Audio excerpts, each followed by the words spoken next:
Ayan, what's up, dribblers at mga shooters? Kamusta? Kamusta po kayo? Mainit-init pa nga po ito, dahil galing po to sa spin.ph.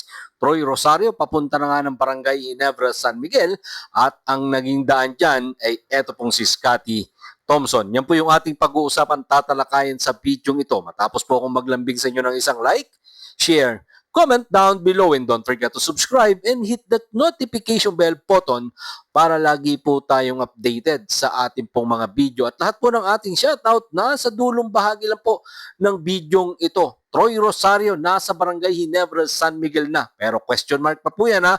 Almost done deal na nga po ang free agent na si Troy Rosario sa Barangay Ginebra, San Miguel. Ayon nga po yan sa source ng spin.ph.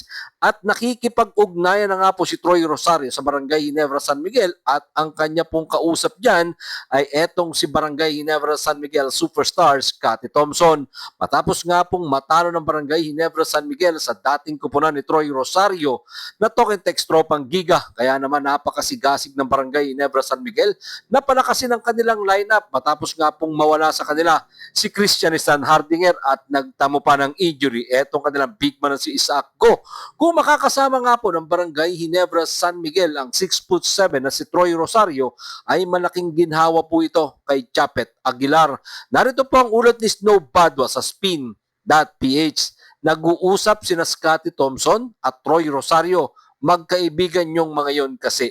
Alam mo naman na busy si Boss Al Francis Chua sa iba pa niyang mga commitment sa San Miguel Corporation. So si Scotty ang nag-i-initiate ng talk kay Troy. Sabi nga daw po yan ng source mula sa kampo ng Barangay Ginebra, San Miguel. Nang tanungin nga daw po ang source ng spin.ph kung ang negotiation ni Scotty Thompson kay Troy Rosario ay nasa opisyal na kapasidad at may basbas ni Boss Al Francis Chua.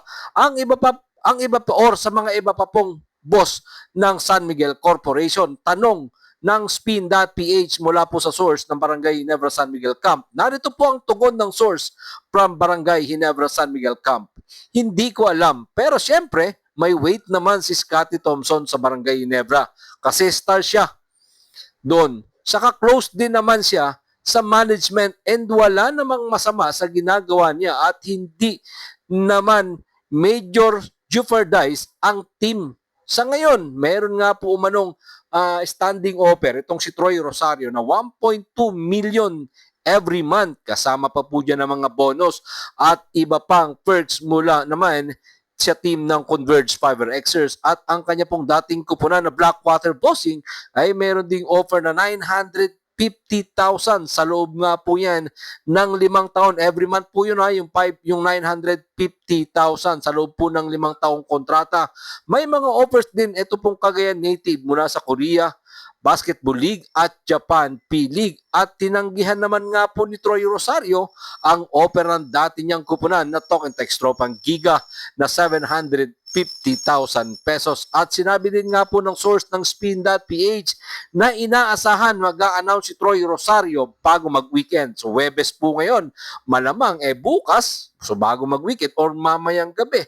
Titingnan po natin yan or ngayon habang ginagawa po natin yung video, meron na pong announcement, eto pong si Troy Rosario. Kasi nga mga shooters, kailangan talaga ng Barangay Ginebra, San Miguel. Malaking bagay si Troy dito sa Barangay Ginebra, San Miguel kasi big man si Troy Rosario na talaga naman kailangan ng Barangay Ginebra, San Miguel. Merong shooting si Troy sa labas at kung depensya naman ang pag-uusapan, meron din naman eto po nga si Troy Rosario at mataas pa itong tumalon mga shooters. Kumbaga, complete package talaga etong si Troy Rosario basta wala pong injury. Napakalaking bagay nito sa Barangay Ginebra, San Miguel. Kaya yan po yung ating abangan kung ano nga ba may bibigay na serbisyo ni Troy Rosario dito sa Barangay Ginebra, San Miguel at kung tutuloy-tuloy na nga ba ito pong negosasyon ni Scotty Thompson at ni Troy Rosario patungo ng Barangay Ginebra, San Miguel. Siyempre makikita naman natin yan ang buong katotohanan.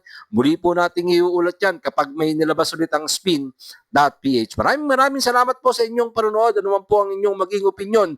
Pag-usapan po natin yan dyan sa comment section. Pero bago po natin tapusin ang ating pong video, shoutout po kina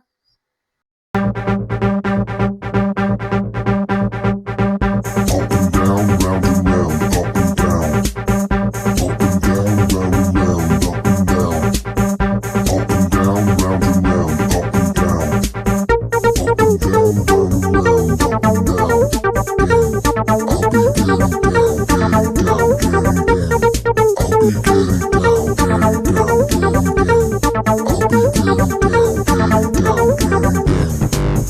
Jury.